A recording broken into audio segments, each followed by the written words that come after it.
Magandang hapon nga pala sa inyong lahat. So, eto nga pala guys, kumuha nga pala tayo ng panghimagas natin ngayong hapon. So, ayan, meron nga pala tayong nabiling kainito doon sa palengke guys. Nakalatag lang nga siya sa tabi-tabi. So, ayan, matanda yung nagtitinda nito eh. Kaya, bumili tayo guys kasi malaki siya. Tingnan nyo naman, malaki pa siya sa softball guys. So, ayan, nagpili na nga kami ng, syempre, yung hindi sira. Nasa 30 pesos ang kilo niya guys. So 2 kilo, mahigit yung 2 kilo ang naibili namin guys. So binigay niya din ng 60 pesos lang din naman. So ayan, ito na nga guys ang ating nabiling kainito or star apple. Gagawin natin itong dessert guys ngayong hapon. So ayan na nga, ready na siya. Syempre bibigyakin natin yan guys. Malambot na kasi siya at alam natin hinog na. So, ayan na nga. After natin siyang mabiyak.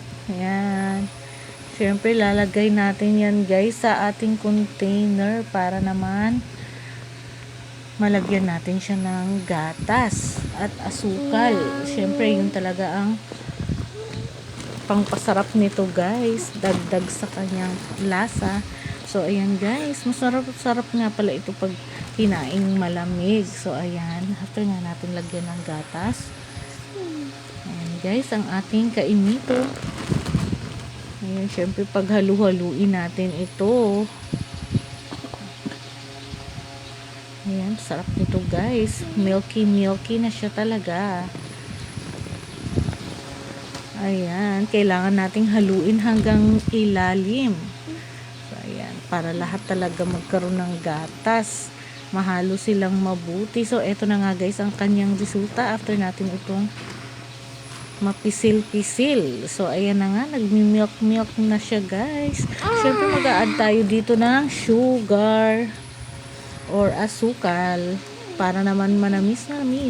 Actually, matamis na ito guys, pero mas masarap itong lagyan ng konti lang namang asukal. So, ayan, naglagay na nga tayo ng asukal. Paghaluin lang natin ito ng mabuti.